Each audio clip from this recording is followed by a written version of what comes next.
શકો છો, પણ જીતના વોટ ક્યારે નથી મેળવી શકવાના. એટલે જેમ બને તેમ લોકપ્રિયતા તમારી પણ બનાવો. જે રીતે ચૈતર વસાવજી લોકપ્રિયતા બનાવી છે એ રીતે તમે પણ લોકપ્રિયતા બનાવો. એ કોઈ પણ પાર્ટીના હતા એવું નથી. આ વાત આપણે કરી છે તાલુકા પંચાયત ને જિલ્લા પંચાયત લડવા માંગતા ઉમેદવારને. તો જે આમ આદમી પાર્ટીના ઉમેદવારો છે ને એ લોકો ચૈતર વસાવજીના મુદ્દાને લઈને અથવા તો એમના ચહેરાને આગળ કરીને જીતવા માંગે છે. પણ એ લોકો પણ પોતાના ચહેરા વગર યા પોતાની તાકાત પોતાના લોકપ્રિયતા વગર ક્યારે જીતવાના નથી.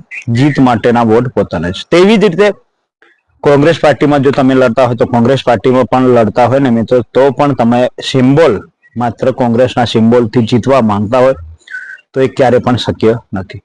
તમે તમારી તાકાતથી તમારી લોકપ્રિયતાથી તમારી જે લોકો પ્રત્યેનો તમારા પ્રત્યે લોકોનો પ્રેમ કેટલો છે, તમારી પાસે સ્કિલ કેટલી છે, તમારી પાસે મુદ્દા કેટલા છે એ મહત્વપૂર્ણ છે.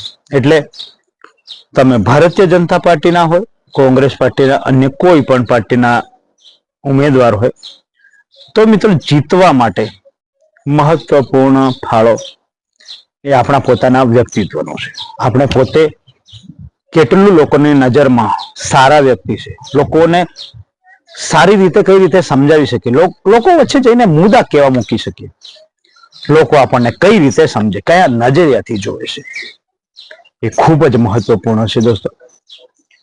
માત્ર ભાજપ, કોંગ્રેસ, આમ આદમી, બીએપી આ કોઈ પણ પાર્ટીમાંથી તમે લડવા માંગતા હોય પણ ખાસ કરીને તમારું વ્યક્તિત્વ સારું હોવું જોઈશે.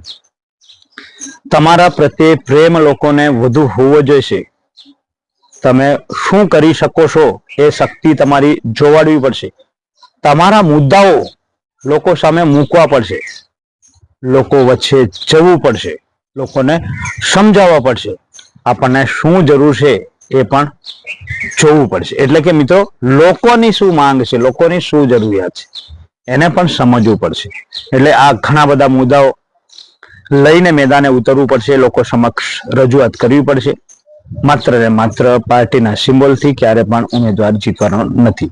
હા, એકાદ નસીબદાર એવો વ્યક્તિ હશે જે માત્ર પાર્ટીના સિમ્બોલથી જીતી શકે છે, અથવા તો મોદીજીના વાવાઝોડામાં જીતી શકે છે, યા ચૈતર વસાવાજીના વાવાઝોડામાં જીતી શકે છે, અથવા તો જિગ્નેશ મેવાણીના વાવાઝોડામાં પણ જીતી શકે છે. આવું બની શકે છે, પણ દરેક ઉમેદવાર સાથે આવું નથી બનવાનું. કોઈક નસીબદાર હશે ને એની સાથે આવું બનવાનું છે મિત્રો. એટલે ખાસ કરીને તમારા મુદ્દાઓ લોકો સમક્ષ રાખો અને રજૂઆત કરો.